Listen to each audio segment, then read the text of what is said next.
The holiday season may be over, but if you're looking for a reason to enjoy a holiday favorite, including mine, pecan pie, we found one for you. This past weekend, we celebrated the life and the achievements of Dr. Martin Luther King Jr. And as many historians have noted, one of his favorite foods were, you guessed it, pecan pie. So why don't you honor the great man and join me by indulging in a slice of this terrific tasting pie today. Now let's get started with this week's Food News Today.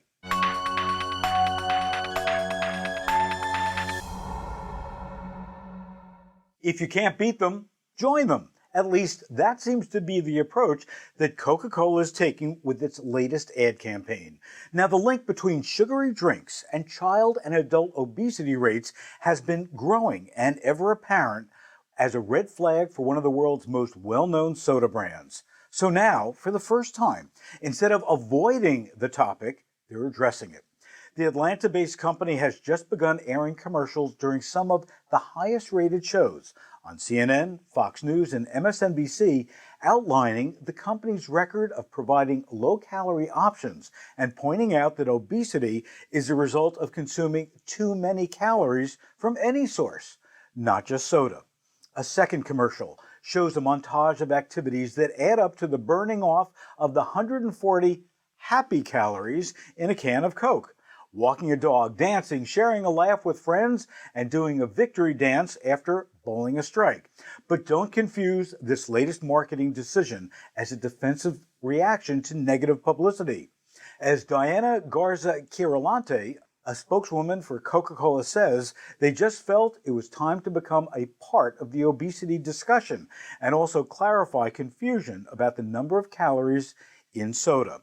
She says that the company's consumer research shows that people thought there were as many as, get this, 900 calories in a single can of soda. According to industry tracker Beverage Digest, overall soda consumption in the U.S. has declined steadily since 1998. And with moves such as New York's cap on the size of soft drinks that can be sold, Coca-Cola, as with any soda company, certainly has their work cut out for them. Let me know on our Facebook page if you've seen these ads and what you think. Speaking of soda, do you ever fall back on a sugary drink to get you through the afternoon slump? Or do you prefer coffee? What's your go-to pick-me-up?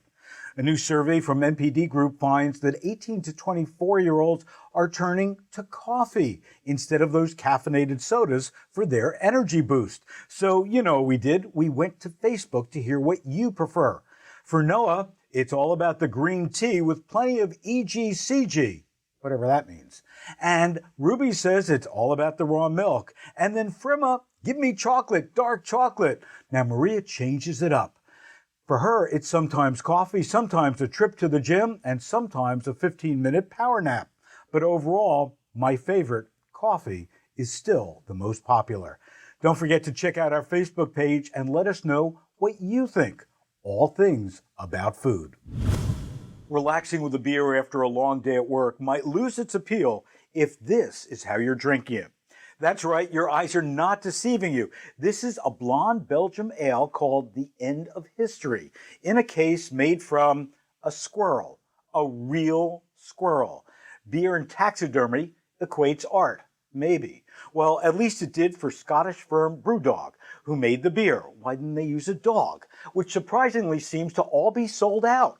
And in case you were wondering, according to James Watt, the co-founder of Brewdog, all the animals were roadkill and from a taxidermist. Sounds a little extreme? Well, yes, it certainly is. And it all fits into a craze of extreme beer brewing. Craft beer makers have been pushing the envelope of this popular beverage by amping up the alcohol by volume percentage and changing the culture around drinking a beer, developing it into a drink that can be sipped slowly, like a glass of scotch.